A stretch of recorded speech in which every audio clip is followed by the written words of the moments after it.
नमस्ते दोस्तों। आज की इस कहानी में आपका स्वागत है। मेरा नाम विनीता है और पिछले हफ्ते से मैं एक अजीब सी बीमारी से परेशान हूँ। जब से अस्पताल से लौटी हूँ, मैं अपने आप से नजर नहीं मिला पा रही हूँ। इतनी शर्मिंदगी और बेचैनी मुझे कभी महसूस नहीं हुई थी। मेरे मोहल्ले में रहने वाली मेरी दोस्त मीनू ने मेरा हाल देखा और तुरंत समझ गई कि कुछ तो गड़बड़ है। उसने पूछा, क्या हुआ विनीता, इतनी परेशान क्यों हो? मैंने बोला, कुछ नहीं यार, बस थोड़ी तकलीफ़ है। मैंने टालने की कोशिश की। मीनू ने मुझे गौर से देखा और कहा, तुम्हें एक बार डॉक्टर मेहरा से मिलना चाहिए। वे स्त्री रोग विशेषज्ञ हैं और बहुत अच्छे डॉक्टर हैं। हमारे इस छोटे से कस्बे में महिलाओं को पुरुष डॉक्टर के पास जाना अच्छा नहीं लगता था। मानो मेरे पति हमेशा चाहते थे कि मैं सिर्फ महिला डॉक्टर के पास जाऊं। लेकिन हाल ही में डॉक्टर मेहरा का नाम हर ओर गूंजने लगा था। उनके पिता भी प्रसिद्ध चिकित्सक थे और उनके निधन के बाद उनके बेटे ने क्लिनिक संभाल लिया था। धीरे धीरे लोगों का विश्वास जीत लिया था उन्होंने। हमारे क्षेत्र में वही एकमात्र अनुभवी स्त्री रोग विशेषज्ञ थे। लेकिन मानव क्या कहेंगे? मैंने चिंतित होकर पूछा, तुम्हारी सेहत ज़्यादा ज़रूरी है या मानव की सोच? मीनू ने मुझे झिड़का। कम से कम एक बार जाकर तो देखो। 2 दिन तक मैं अपने मन में जूझती रही। आखिरकार दर्द असहनीय हो गया और मैंने मानव से बात की। उन्होंने पहले तो आनाकानी की, फिर मेरी हालत देखकर राजी हो गए। अगले दिन मीनू मुझे अपने स्कूटर पर बिठाकर डॉक्टर मेहरा के क्लिनिक ले गई। इंतज़ार की कतार में बैठी हुई मैं अपने पसीने से तरबतर हो रही थी। प्रतीक्षा कक्ष में कई महिलाएं बैठी थी। मीनू ने मेरा हाथ थामते हुए कहा, अरे विनीता, इतना मत घबराओ, बस 2 मिनट की बात है। वे सिर्फ तुम्हारी समस्या सुनेंगे और दवाई दे देंगे। और वैसे भी वे बहुत सम्मानजनक तरीके से पेश आते हैं। मेरे नंबर का इंतज़ार करते करते मेरा दिल धड़क रहा था। 1 घंटे बाद आखिरकार मेरा नाम पुकारा गया और मैं अंदर गई। डॉक्टर मेहरा 40 के आसपास के एक सौम्य से व्यक्ति थे। उन्होंने मुझे देखते ही पूछा, नाम क्या है आपका और उम्र कितनी है? मैंने हकलाते हुए कहा, मेरा नाम विनीता है और मेरी उम्र 32 साल है। फिर डॉक्टर मेहरा ने पूछा, क्या परेशानी है आपको? उन्होंने अपनी कुर्सी पर बैठते हुए पूछा। मैं नर्वस होकर बोली, डॉक्टर साहब, वो मुझे ठीक से शब्द नहीं निकल पा रहे थे। आप आराम से बताइए, उन्होंने धीरज से कहा। मैंने गहरी सांस ली और बोली, डॉक्टर साहब, मुझे नीचे वाले पार्ट में जलन हो रही है और कुछ दिन से बहुत दर्द भी है। उन्होंने अपनी डायरी में कुछ लिखते हुए कहा, ये जलन कब से है? मैंने शर्माते हुए कहा, लगभग 1 हफ्ते से हो रहा है। फिर उन्होंने बोला, और क्या आपको पहले कभी ऐसी समस्या हुई है? नहीं जी, पहली बार हुई है। उन्होंने एक क्षण मुझे देखा और फिर कहा, देखिए, मुझे आपको चेक करना होगा ताकि सही समस्या पता चल सके। नहीं डॉक्टर साहब, मैंने तुरंत कहा। मेरा चेहरा लाल हो गया था। क्या आप बस दवा दे सकते हैं? देखिए विनीता जी, बिना जांच के मैं सही दवाई नहीं दे सकता। हो सकता है आपको कोई इन्फेक्शन हो या कोई अन्य समस्या। सही इलाज के लिए मुझे देखना होगा। मैंने मीनू की तरफ मदद के लिए देखा, जो बाहर मेरा वेट कर रही थी। मैं अकेली थी और पसीने से तरबतर। विनीता जी, डॉक्टर मेहरा ने धीरे से कहा, मैं समझता हूँ आप शर्मा रही है, लेकिन मैं एक डॉक्टर हूँ। मेरा काम केवल आपका इलाज करना है। अगर आप चाहो तो मैं एक नर्स को अंदर बुला सकता हूँ। मैंने अपने हाथों को मरोड़ते हुए कहा, नहीं ठीक है। मुझे लगा जैसे मेरे पैरों के नीचे से ज़मीन खिसक गई हो। डॉक्टर मेहरा ने मुझे एक अलग कमरे में जाने के लिए कहा, जहाँ एक पर्दे के पीछे एक बिस्तर था। उन्होंने मुझसे कुछ कपड़े उतारने के लिए कहा और फिर खुद बाहर चले गए। मैं हाथों से काँप रही थी। मैं जो रंग की सलवार कमीज़ पहनी थी, वह अचानक मुझे बहुत पतली महसूस हुई। जब डॉक्टर मेहरा वापस आए, उन्होंने दस्ताने पहने और मुझे बिस्तर पर लेटने को कहा। मैं जैसे तैसे वहाँ लेटी, अपने कपड़ों को कसकर पकड़े हुए, जैसे वे उड़ जाएंगे। रिलैक्स कीजिए, उन्होंने कहा। अभी मैं जांच करूँगा। मैंने अपनी आंखें बंद कर ली। मैं शर्म से पानी पानी हो गई थी। वे मेरी बढ़ने की तरह था।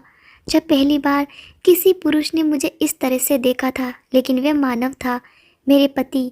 यहाँ मैं एक अजनबी के सामने थी, चाहे वे डॉक्टर ही क्यों ना हो। जांच खत्म होने के बाद डॉक्टर मेहरा ने मुझे वापस उनकी मेज के पास आने को कहा। वे कुछ देर चुप रहे, कुछ लिखते रहे। फिर उन्होंने धीरे से कहा, विनीता जी, आपको बहुत बड़ी संक्रमण है। क्या आपने हाल ही में कोई नया साबुन या इंटीमेट वॉश इस्तेमाल किया है? मैंने अपनी नज़रें नीचे रखते हुए झूठ बोला, हाँ, एक नया साबुन आया था मार्केट में। डॉक्टर मेहरा ने मेरी आंखों में देखा और मुझे ऐसा लगा जैसे वे मेरे झूठ को भाप गए हो। वे हल्के से मुस्कुराए, जैसे कह रहे हो कि वे सच जानते हैं लेकिन कुछ कहेंगे नहीं। देखिए, मैं आपको एक एंटीबायोटिक और एंटी फंगल क्रीम दे रहा हूँ। इन्हें 9 दिनों तक इस्तेमाल करें।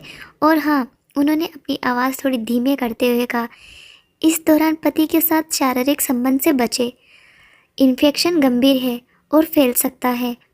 मेरा चेहरा शर्म से और लाल हो गया। जी डॉक्टर साहब, मैंने फुसफुसाते हुए कहा, और 9 दिन के बाद चेकअप के लिए आएगा, उन्होंने पर्ची थमाते हुए कहा।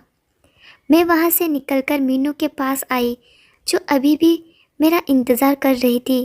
क्या हुआ? उसने तुरंत पूछा। बाद में बताऊंगी, मैंने कहा। मैं अभी किसी से भी बात करने के मूड में नहीं थी। घर पहुंचकर मैंने मानव को सब कुछ बताया कि मुझे इन्फेक्शन है और हमें कुछ दिनों के लिए दूर रहना होगा। वे समझ गए और मेरी तकलीफ़ देखकर चिंतित हो गए। 9 दिनों बाद मुझे काफ़ी राहत महसूस हुई थी, लेकिन फॉलो अप के लिए जाना भी ज़रूरी था। मैंने मीनू को फ़ोन किया। मीनू, क्या तुम कल मेरे साथ फिर से डॉक्टर मेहरा के पास चलोगी? मेरा फॉलो अप है। मीनू बोली, अरे यार, मुझे माफ़ करना, मेरी बेटी की एग्ज़ाम है, कल मैं उसे छोड़कर नहीं जा सकती। पर तुम्हें अब क्या डरना, तुम तो जानती हो रास्ता, एक बार जा चुकी हो, अब तो आसान होगा। अगले दिन मैं अकेली ही डॉक्टर मेहरा के क्लिनिक पहुंची। वेटिंग रूम में बैठकर मेरा दिल पहले से कुछ कम धड़क रहा था, पर फिर भी कुछ अजीब सी घबराहट थी। जब मेरा नंबर आया तो मैं अंदर गई। कैसा महसूस कर रही है अब? डॉक्टर मेहरा ने अपनी कुर्सी से उठकर पूछा। पहले से बेहतर हूँ, आपकी दवा से काफ़ी आराम मिला है, मैंने कहा, लेकिन कभी कभी अभी भी हल्का दर्द होता है। उन्होंने अपने चश्मे को ठीक करते हुए कहा, एक बार फिर से चेक कर लेते हैं ताकि सुनिश्चित हो जाए कि इन्फेक्शन पूरी तरह ठीक हुआ है या नहीं। इस बार मैं पिछली बार की तुलना में कम शर्मिंदा थी। जब मैं जांच वाले कमरे में गई, वहाँ एक नर्स भी मौजूद थी। डॉक्टर मेहरा ने आदत के अनुसार दस्ताने पहने। विनीता जी, क्या आप तैयार हैं? उन्होंने पूछा। मैंने हल्के से सिर हिला दिया। फिर उन्होंने नर्स से कुछ फाइल लाने के लिए कहा, और जैसे ही नर्स कमरे से बाहर निकली, डॉक्टर मेहरा ने धीमे स्वर में कहा, मुझे लगता है, मुझे पता है आपकी समस्या किस कारण हुई है, लेकिन मैं ये सलाह दूंगा कि आगे से ऐसा ना करें। मैं हैरान रह गई। क्या ना करूं? मैंने घबराकर पूछा। आप विवाहित हैं ना? उन्होंने बिना आंखें मिलाए पूछा। एक लंबी चुप्पी छा गई। यहाँ मैं अपनी कहानी में थोड़ा पीछे जाना चाहती थी और आपको बताना चाहती हूँ कि मेरी शादी कैसे हुई थी। मैं एक छोटे से गांव से हूँ जहाँ मेरे पिता छोटी सी खेती करते थे।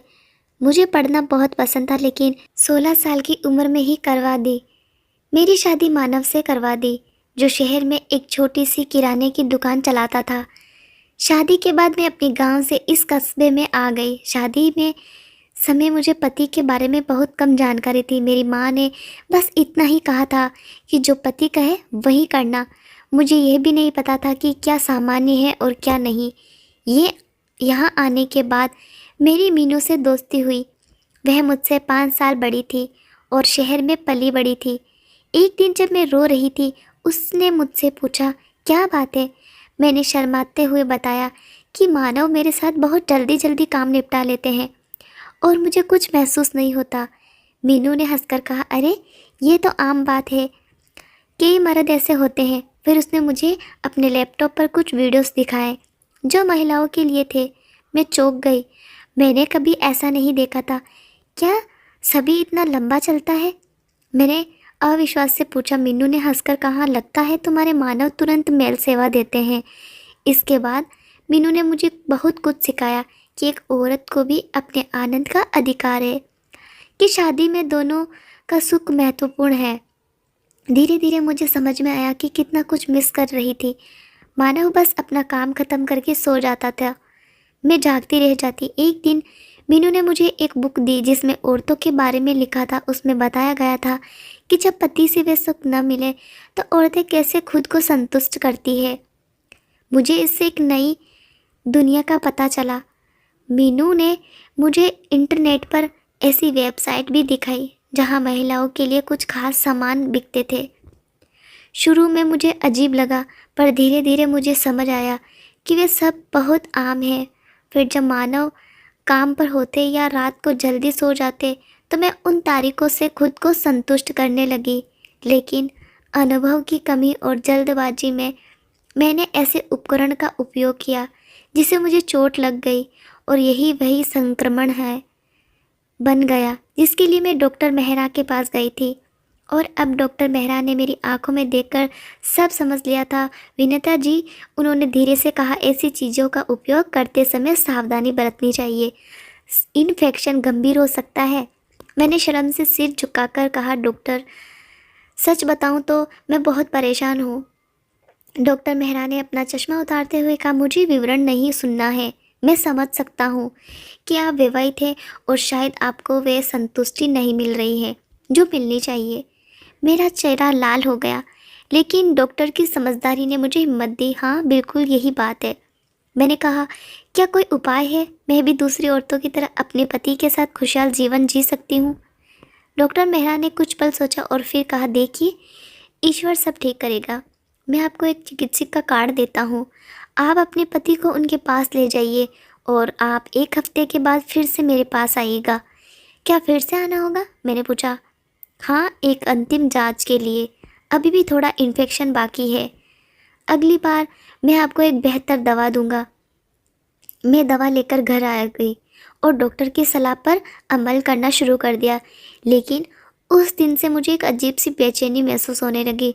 डॉक्टर मेहरा की उपस्थिति, उनका व्यवहार और जब उन्होंने मेरा परीक्षण किया तब वह अनुभव सब कुछ मेरे दिमाग में घूमने लगा।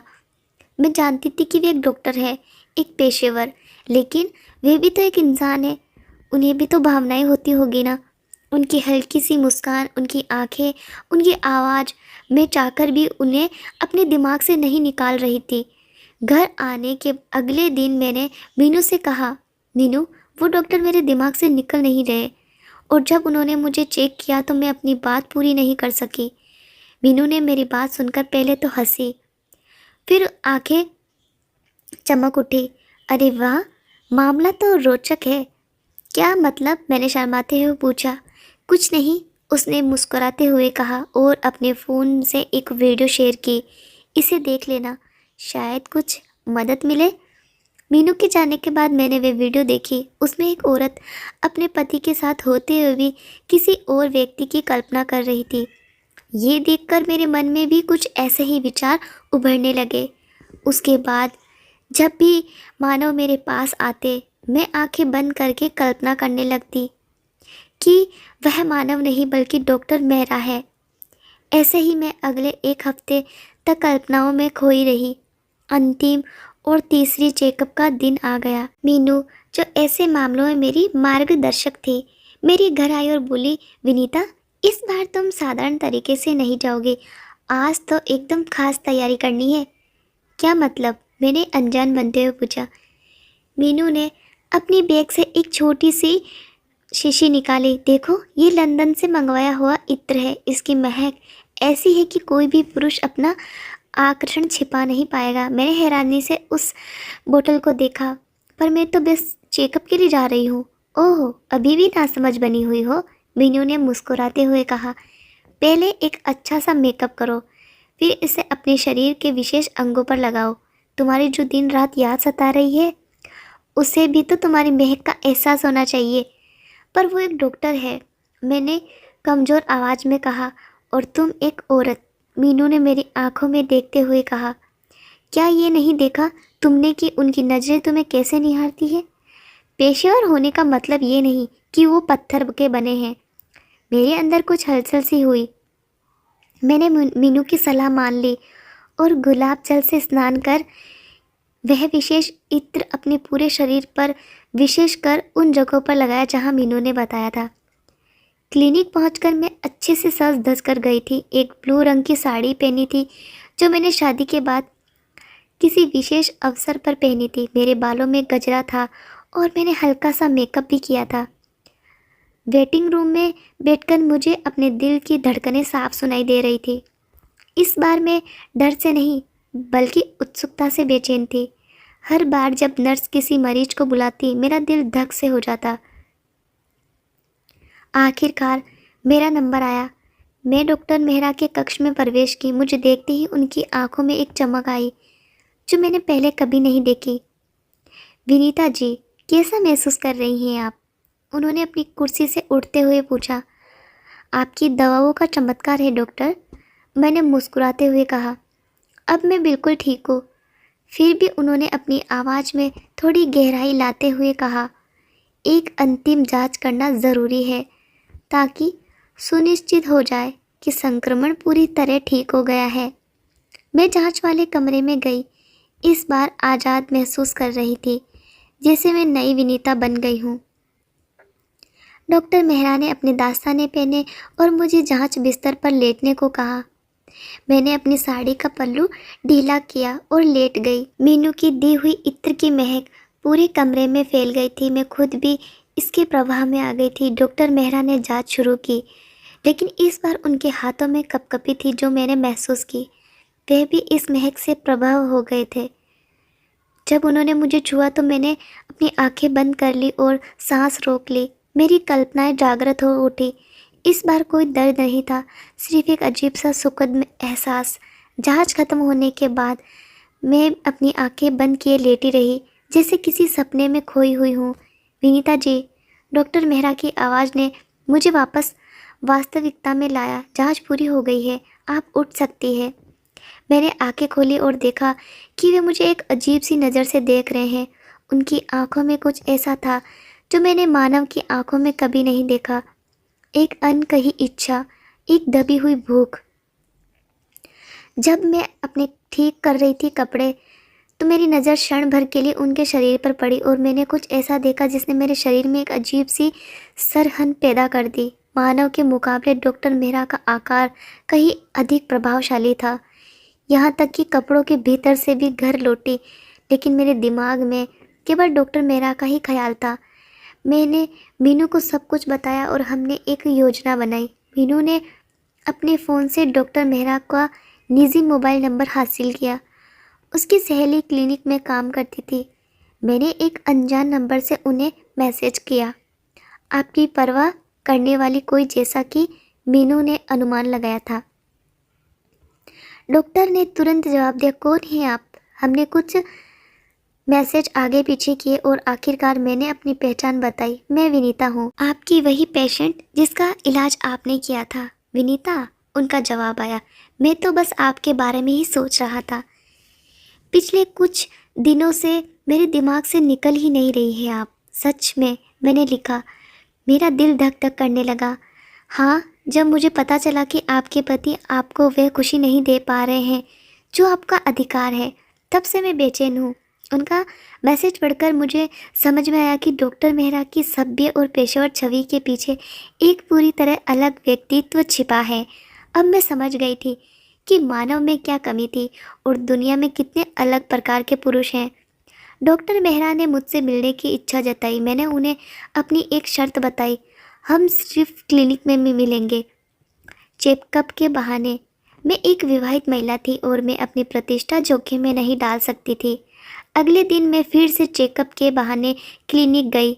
इस बार मैंने जानबूझकर सबसे आखिर में अपना नंबर लिया, जब तक कि सभी पेशेंट चले गए और शाम हो गई थी। मुझे पता था कि डॉक्टर मेहरा की नर्स भी आखिर में चली जाती है, अपने बच्चों के पास जाने के लिए क्लिनिक छोड़ देती है। जब मैं एकमात्र मरीज बची तो डॉक्टर मेहरा ने क्लिनिक का दरवाज़ा बंद कर दिया। मैं बेसब्री से उस क्षण का इंतज़ार कर रही थी। कैसा महसूस हो रहा है आपको? उन्होंने अपने चश्मे को उतारते हुए पूछा, डॉक्टर साहब, सच कहूँ तो अभी भी थोड़ा सा दर्द महसूस होता है। मैंने झूठ बोला, क्योंकि वास्तव में मुझे कोई दर्द नहीं था। मैं केवल वह अनुभव फिर से महसूस करना चाहती थी। जब डॉक्टर मेहरा ने मुझे जांचना शुरू किया तो उनका स्पर्श पिछली बार से अलग था, अधिक आत्मीय, अधिक धीमा। मैं अपनी भावनाओं पर नियंत्रण नहीं रख पाई और मेरे मुंह से एक छोटी सी सिसकई निकल गई। मैंने उनकी उत्तेजना भी महसूस की। वे भी अपने आप को रोक नहीं पा रहे थे। पेशेवर से डॉक्टर थे, अचानक एक पुरुष बन गए थे। एक ऐसा पुरुष जो वे सब कुछ जानता था, जो मानव कभी नहीं समझ पाए थे। जल्दी ही चिकित्सकीय जांच भूल गए और एक नई यात्रा शुरू हुई। एक ऐसी यात्रा जिसे मैंने केवल अपनी कल्पनाओं में ही महसूस किया था। जब सब कुछ खत्म हुआ, मैं एक नई महिला की तरह महसूस कर रही थी। मैंने तय कर लिया कि मैं अब हमेशा डॉक्टर मेहरा के पास आऊंगी, संतुष्टि और मैंने मानसिक रूप से मानव से दूरी बना ली। मीनू मेरी सलाहकार बनी रही। हर बार वह मुझे नए नए सुझाव देती। ये नया परफ्यूम आजमाओ, ये पहनो, अपने बालों को इस तरह बनाओ, और मैं उसकी हर सलाह का पालन करती। हर बार किसी न किसी स्वास्थ्य समस्या का बहाना बनाकर दिन के अंत में डॉक्टर मेहरा के क्लिनिक में मिलने चली जाती। तो दोस्तों, ये थी आज की कहानी। अगर कहानी पसंद आई हो तो लाइक